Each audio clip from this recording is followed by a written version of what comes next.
Hello, welcome to Zeens and Roger. I am going to show you how I made this granny square scarf. It's a very, very little scarf. It's 8 little squares long. This is double knit yarn. I love merino, so this is 100% merino. I used a 4mm hook, so it's all standard stuff. The weight of this scarf is 85 grams, so you're looking at less than 100 grams to make a project, which is amazing. I have not calculated if I used more than 50 grams of the contrast colour. I don't think I did, but I can't make any guarantees because I didn't make any notes because I didn't think it was going to be that popular. It's got really simple edging.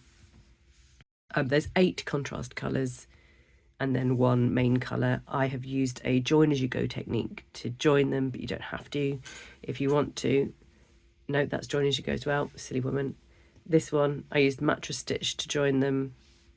The other thing you can do is decide on your favoured finish. Do you like this angular point to the scarf, or do you prefer this symmetrical point? I'll show you both. I mean, it is the same technique. Join as you go is my favoured method of putting them all together because it is super quick. And the mattress stitch is a lot slower, I would say, but it is a really nice, tidy finish. So whether or not you stitch them together with mattress stitch, I will demonstrate join as you go in this video. But I do have another video where I demonstrate joining granny squares with mattress stitch anyway. So if that's something that you would prefer the look of, then I will signpost you in the direction for that tutorial. I have 8 full squares and 16 triangles. They are 2 rounds, and then you don't do the 3rd round until you're doing your join as you go method. Sew your ends in first so you're fully prepared. And I know that that is an absolute pain, but I mean, sometimes you need pain for beauty.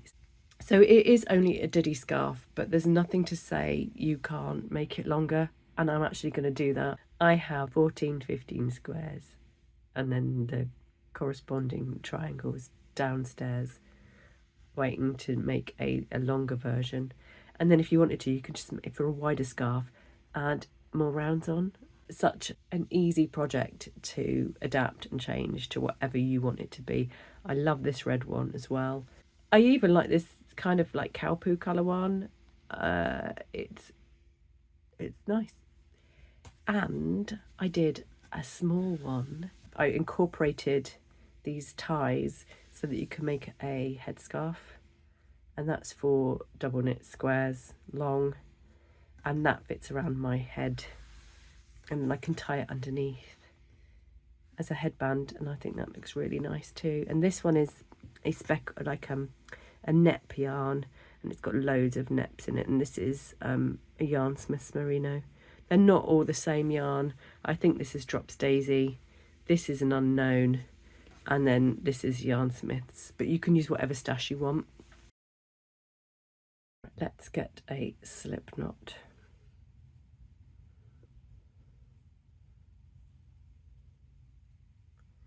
Chain 5, 1, 2, 3, 4, 5. Join with a slip stitch. Chain 3, or work an alternative to a chain 3 if that's your preference. Then work 1, 2 UK trebles. They are also known as US double crochets. Chain 2. That's your first cluster made. You've got your chain 3 and then 2 stitches. Chain 2, and then work 3 UK trebles or US doubles. You can slow this video down, remember. Chain 2. Collectively, 3 of these stitches are known as a cluster, a granny cluster, because we are working the first round of our granny square.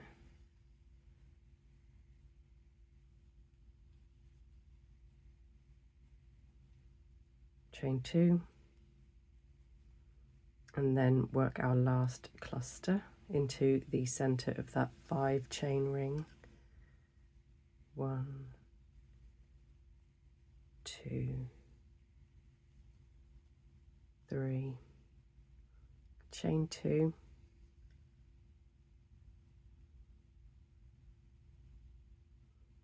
join with a slip stitch to the first stitch.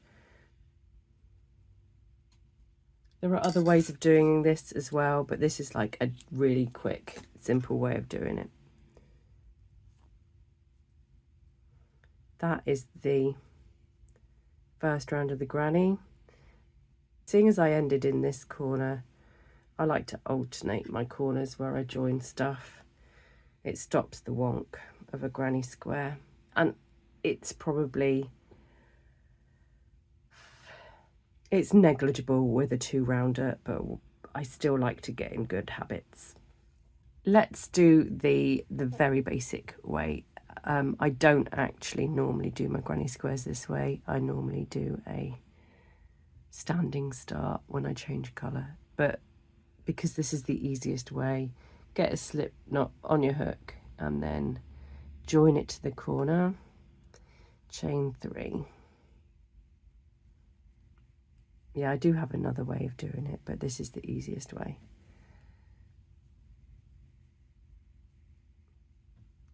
And you chain 3 and you do 2 of your stitches in the corner. That's just 1 cluster in that corner at the moment. Let's work on the next corner.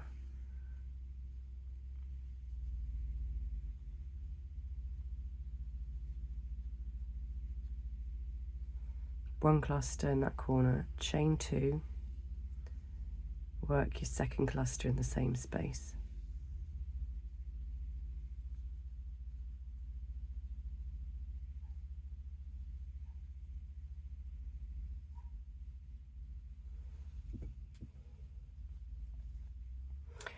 Move on to the next corner. Let's do a pair of clusters in this corner as well, and we'll do the same in the next corner too. Chain 2.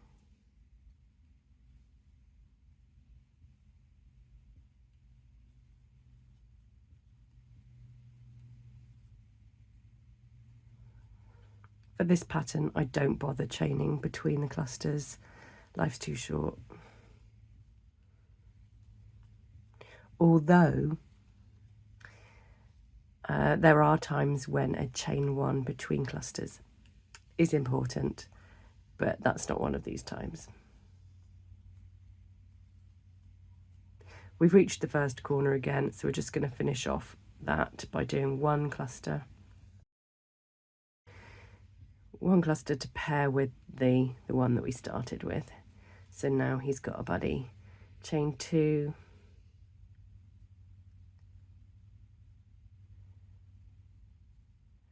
Join with a slip stitch.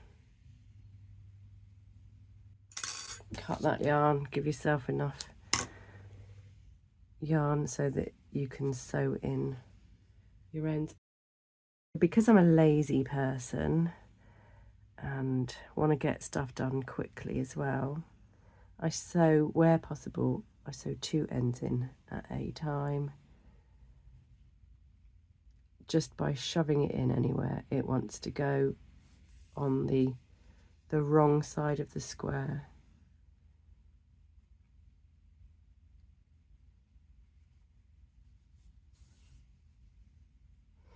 You could even weave it up here a little bit and go through these stitches here. Move it around so that it is not going to come undone, etc., etc. If you leave at least, what's that, 4 or 5 inches, 10 to 12 centimeters, something like that. And here again, look, pair them up and sew them in together.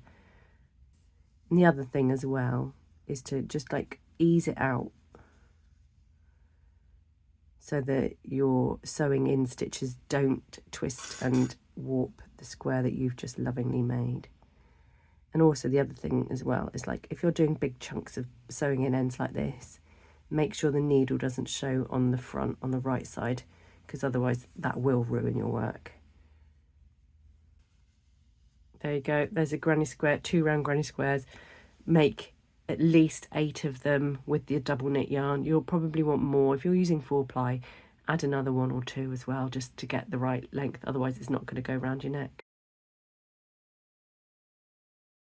I've done this granny square, which on camera now looks like it's made of one colour, but it's like a lilac and a blue. And let's continue with this blue, and we're going to make a triangle. So the start of this is slightly different, okay, because usually I use a magic circle for my triangles, but for ease, because I know magic circles not for everybody, I'm just going to try chaining 2 and working my stitches into the chain 2, because I don't normally do it. I'm just going to make this up. I don't actually know. Chain, we've got 2 chains already there, and we're going to work into this first one, but chain 3 and then work into this second chain. We're going to do 3 US DC stitches.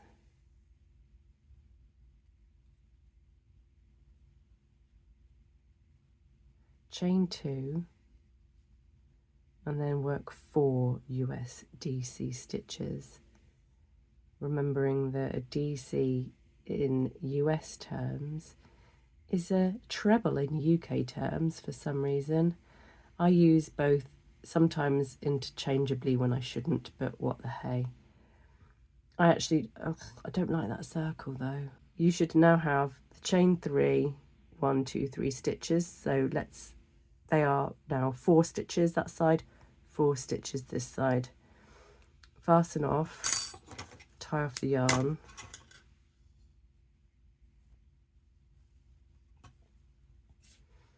Let's use a different colour that you can definitely tell the difference between them. Let's do a slip knot and join to the top of the 3 chain.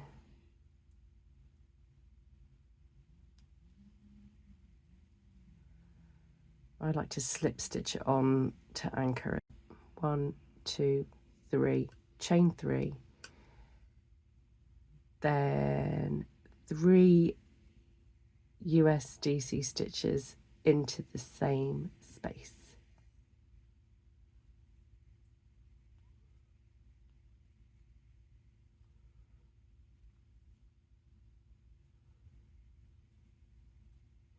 So I've got 4 stitches there now.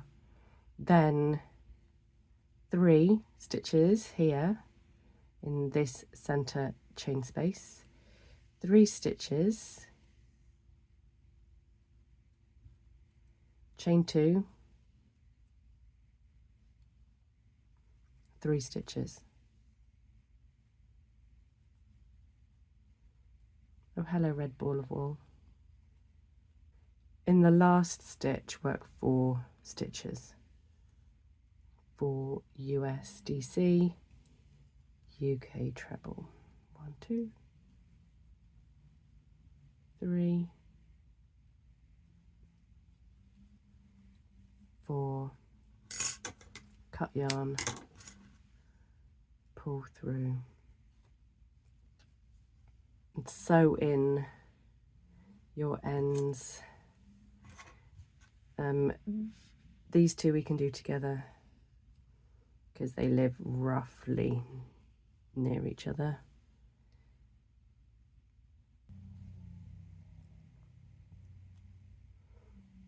On the triangles, because the ends start and finish at opposite ends, you can't really do them together neatly. So just, unfortunately, it means doing them separately. Some might argue that this was meditative and therapeutic. It isn't, I hate it.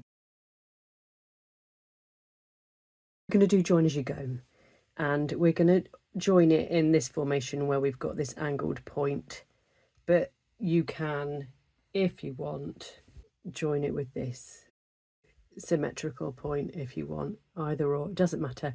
The same technique is used, and it's this join as you go, but what I've done is laid them all out in the formation so that I'm going to have an angled point when I'm done. Whichever way I choose to do things, I mean, with the other one, basically, I just wouldn't attach this one, and then I would have an angled point using these motifs here, and I could move that, add another square there, and you've got yourself that symmetrical point version. But today, let's do this one. Every time I do one of these scarves, I start with the square on the left, and I make a 3-round square, and the 3rd round will be my contrast yarn that I'm going to use throughout the join as you go.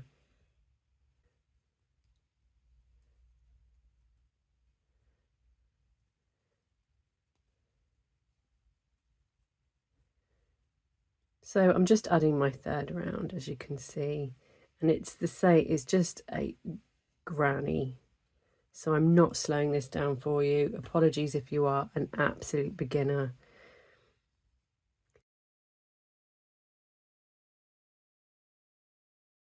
This is the only square that gets made fully complete for this 3rd round.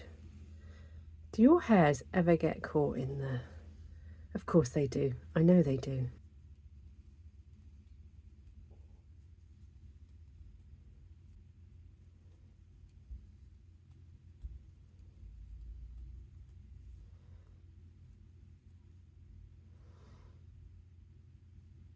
Right, so the 3rd round has been added to this granny square. And this is where we're going to use this as our base and add the squares onto it and then build onwards. Do sew your ends in on a regular basis. Don't leave them all to the end, because it will fill you with despair. Okie dokie. So here's our first square. I will attach this one first. Then I'm going to attach these two. Then I'll attach this one, and so forth. I'm not going to say that this is a word of warning, but always double check when you are doing this join as you go that you are in fact joining to the right side, because a couple of times I have managed to join it to the wrong side and then noticed after I've done it and been annoyed with myself. So there will be times when you're joining to your work when you join with the first stitch. There are times when you're going to join and you'll be in the middle and you'll have worked this first part before you want to join it. With this one, I'm going to join it here, work to the center before I need to worry about joining it. So with my first stitch, it goes into the first corner of the triangle. I've gone in between stitches here, and that doesn't really matter. You can go into the top of the stitch if you prefer.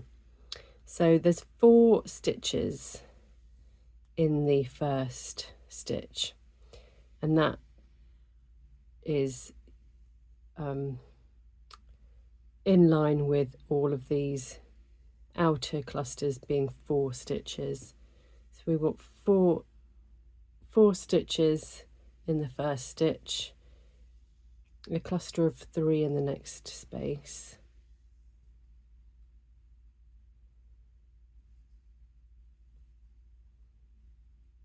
and then 1 cluster in the middle where you've got a 2 chain space.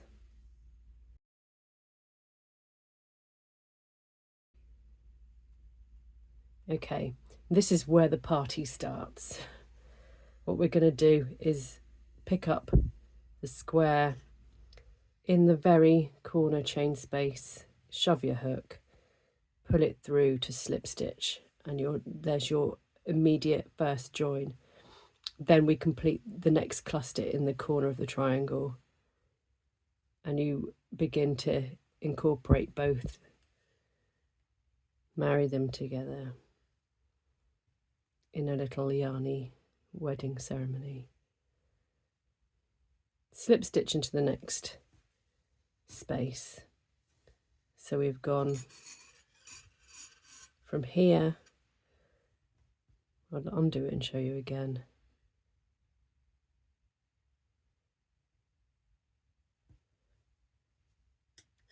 So we've slip stitched in the corner, completed another cluster, and then pop your hook in the next space, yarn over and slip stitch to join.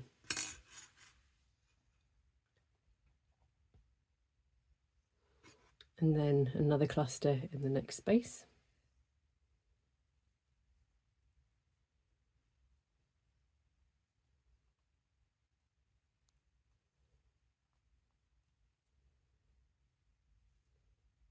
Hook in the next space between clusters to yarn over and slip stitch. And then in the last stitch of your triangle, work 4 stitches.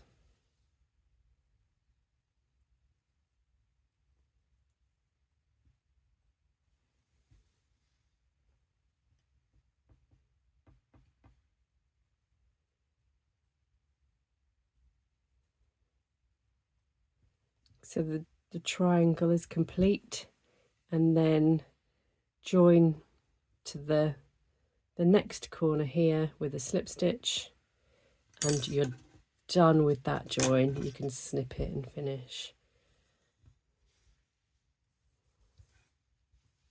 So that is the first triangle joined to the square. Should we join this one next? So with this one, we need to start immediately after the first stitch. So you join your yarn, and I've gotten out of good habits. I stopped doing my slip knot and a chain 3. I've just done this is a standing start instead. Apologies if that's confusing. I have another video on standing starts if you're interested. Make just 1 stitch. Slip stitch it to this corner here.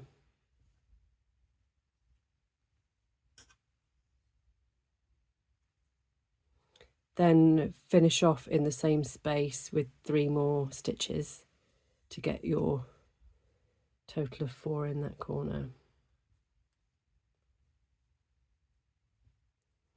So we made that one first, then that's 3, and you slip stitch in the next space between clusters. And then you're going to work a cluster in the next space on this triangle before slip stitching here. So yeah, you're just matching and marrying all the squares and the triangles.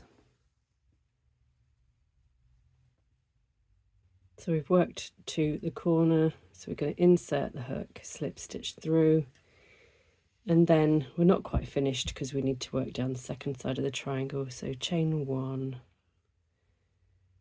work the next cluster into the corner space, and then granny to the end. Oh no, it's got a knot in it. Oh, I'll finish before the knot, fingers crossed. Wish me luck. 1, 2, 3, no. 4, oh, I hate you. This is a swatch, so I'm going to leave it. But ordinarily, if that was in my actual piece of work, I would cut the yarn and rejoin. Oh dear. Oh, can you believe it? So at this point, You could sew in your ends, start as you mean to go on, blah, blah, blah. Let's crack on and crochet this next one then. We're going to work the clusters to the point before we join it for this one. Keep your eyes peeled for what point you're going to need to do the join as you go section. Luckily, because this scarf is quite small, if you did sort of plough on ahead and make a mistake, it's a 2-minute fix to undo it and go back and do it again. If I'm watching the telly and I'm not paying attention, that's when mistakes happen. Or when I'm filming tutorials. Right, let's get to the center of this one. Okay, so slip stitch into the chain space, work the next cluster into the corner.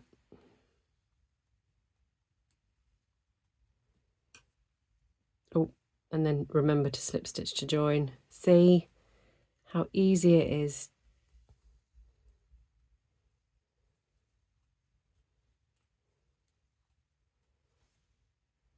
Could remember this time. Insert hook, slip stitch to join.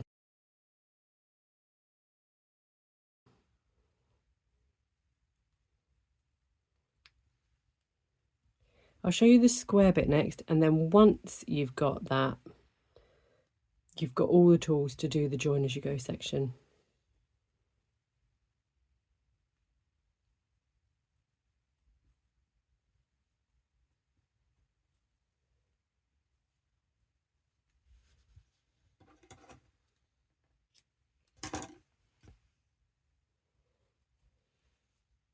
Let's join this one next.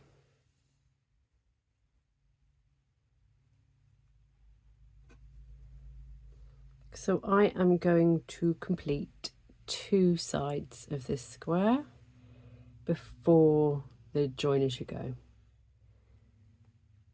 So nothing fancy, just grannying.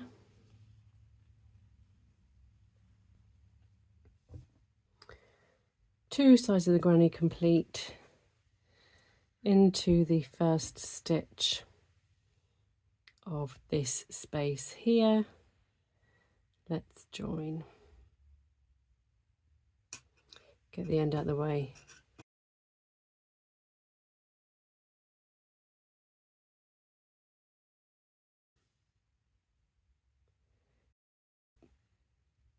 I've joined with a slip stitch to the first stitch, yarn over and do a cluster in the first corner of the JAYG. That's join as you go. I think it's shortened to JAYG a lot of the time.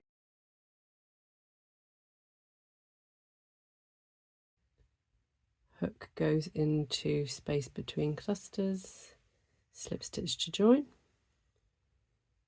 next cluster, 1, 2, 3, slip stitch in the next chain space, and we're in the corner where it's going to meet its match. Let's work the first cluster before joining.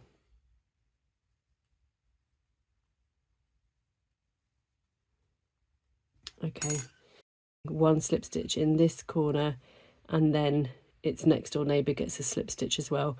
We ignore the guy across the street because I just don't think he's worth the bother.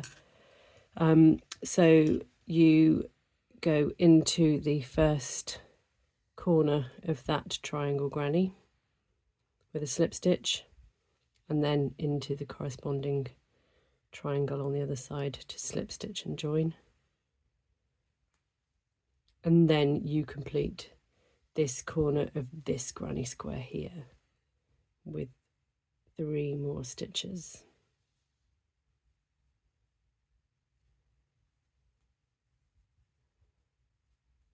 Before slip stitching into the next space.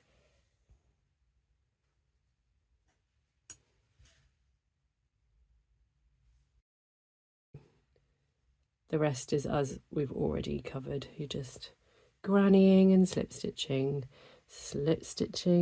and grannying.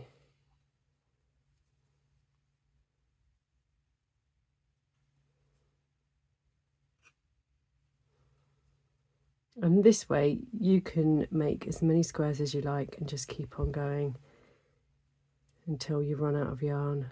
Slip stitch in the last stitch there, or near it.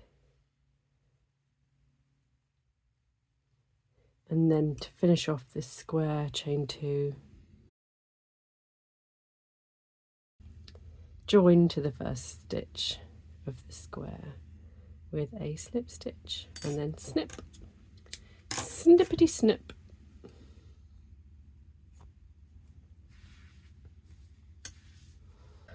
I have these little motifs, but oh, I think this is good. This is good. This is enough for us to look at the next stage, which is the little border.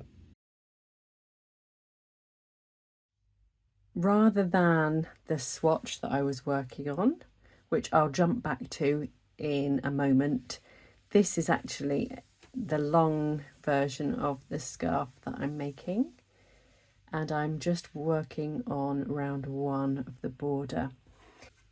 I joined over here to a random stitch. When you're working the border, you're working into the horizontal bars of the last stitch of the granny triangles, first and last stitches of those granny triangles, and you work two stitches in each. So in one of those bars, the of this cluster here in the corner, this bar, I joined and worked 2 stitches, and then I work 2 stitches in each bar along. I'll show you in just a sec. And I've worked all along the edge. So these are US single crochet stitches, UK double stitches, all around the outside. Not only are we working in these horizontal bars, 2 stitches, also add a stitch every time you hit the corner of a granny square. Add 1 stitch in those corner spaces before going on to doing 2 stitches in the next bar and the next bar and the next bar. And the other thing I decided that I wanted to do as well was pop an extra stitch in the center. I wasn't going to do it, and I didn't do it for my shorter scarves, but on this long scarf, the more I worked, the more I saw little there was tightness in between the squares, and that's because I was skipping those stitches and it was pulling it in, and it wasn't lying flat. So I decided it was important to actually add stitches into those spaces so that it was more of a natural drape to the scarf.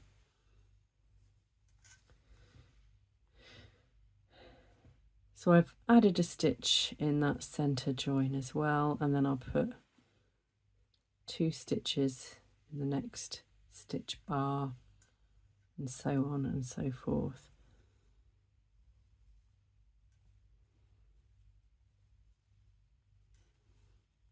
You want to add extra stitches in any corners as well. That creates a more defined look to the corners. 1 in the center. Here's the next bar.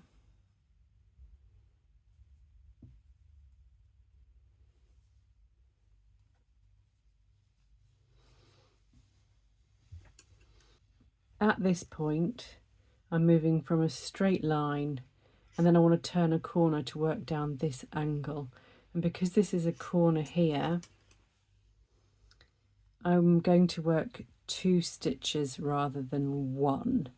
And that extra stitch just adds a little bit more of a deliberate angle onto this area. And then As we're working in the top of stitches, you just crochet as normal. And when we get to the corner point, we can add either 2 stitches in the corner, or if you're feeling super generous, we can pop 3 in. And at this point, that's what I'm inclined to do.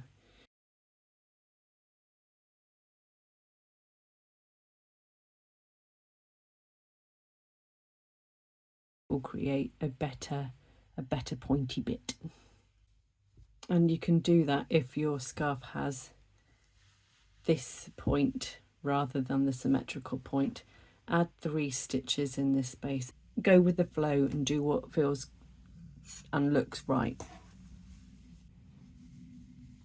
So let's add 2 stitches in this corner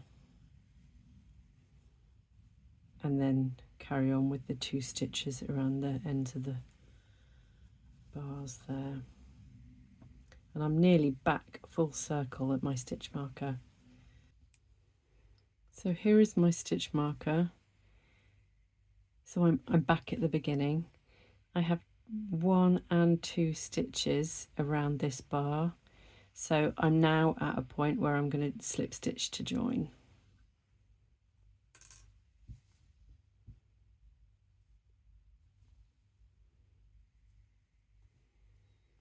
Chain 1 and then turn your work, and then it's on to round 2 to work the bubbles because we work them on the wrong side. Just before I jump back in time and we go back to the swatching me, I thought I should mention about the stitch multiple because I can't remember if I say it later on. I have started my bobble, my round 2. It's a bobble and 2 slip stitches, a bobble and 2 slip stitches. 1 bobble plus 2 slip stitches is 3. Therefore, it's a multiple of 3 stitches all the way around. And because this is a quick fix project and one that's supposed to be really, really good fun, there's absolutely no way I'm willing to calculate or count how many stitches it was all the way around. I'm sure with a bit of maths I can quite easily work it out, but to count them all to check, I'm not going to do it.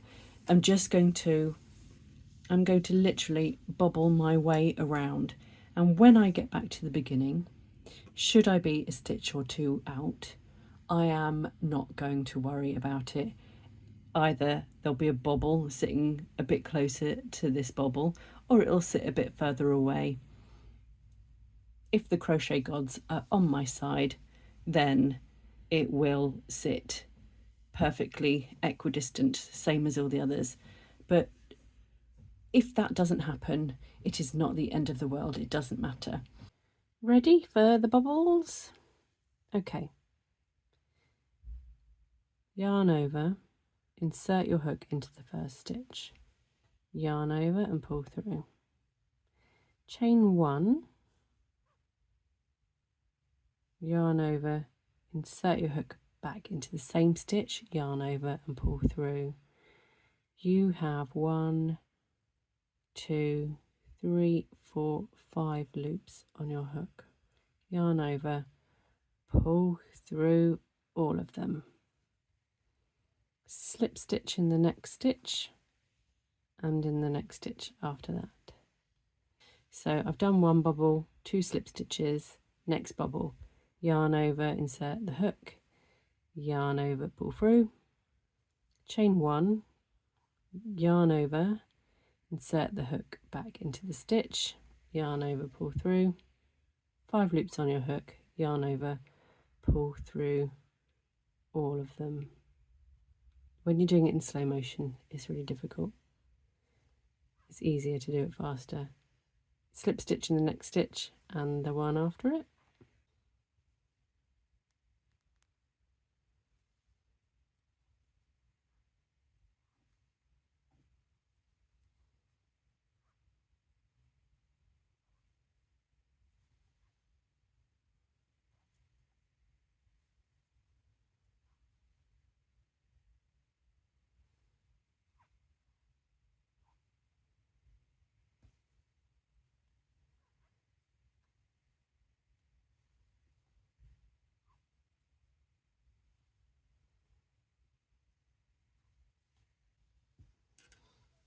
And this is what it looks like on the right side. When you turn it over, all of those bubbles are bobbling quite happily. So you just do that all the way around and then join with the slip stitch. I don't worry about corners at this point or anything. I just literally bobble to slip stitch, bobble to slip stitch, blah blah blah. And I think it's just a really simple border for this really simple scarf. But I also want to show you something else. We could make a headband. I can't remember, I think I told you about the headband already. Did I tell you about the headband? For a headband, you can incorporate a tie. I did it on the first round. So basically,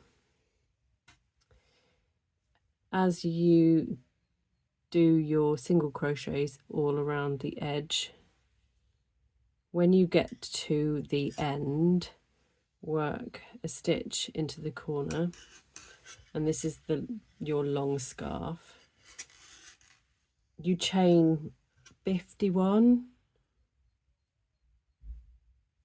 I'm not going to do 51 here, I'm just going to do a random number of this many.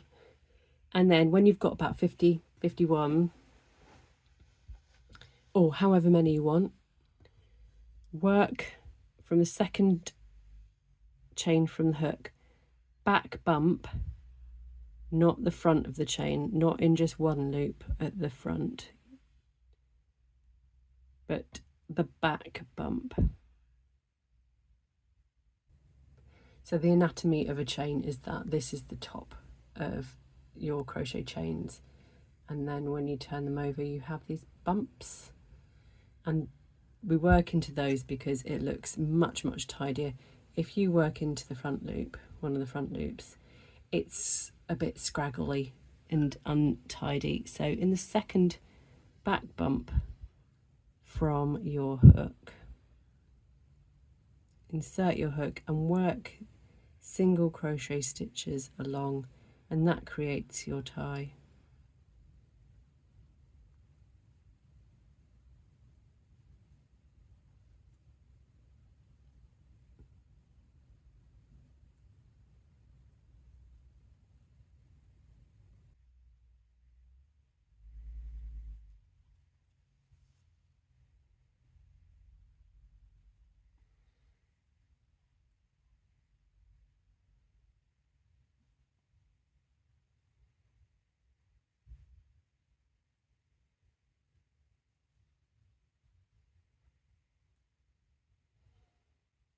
So work right up to the scarfy thing, another stitch in the corner, and then you just keep on stitching around the edge with your round one of the border.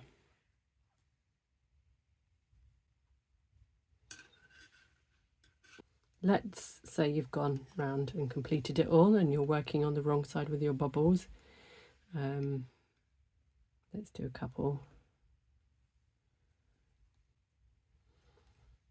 When you get to it, just push it out the way and then maybe work another slip stitch, then carry on bobbling. That's how you incorporate the tie. So hopefully you enjoyed that tutorial and it was useful. Let me know in the comments if you're going to make it. It is literally one of the quickest makes ever, and the longest bit about it is sewing in those ends probably. Don't forget to visit Zeens and Roger for more free patterns. I would love to see you visit my blog, and obviously feel free to check out more YouTube videos as well. Thanks ever so much for watching, and I will see you again soon. Cheerio, bye bye.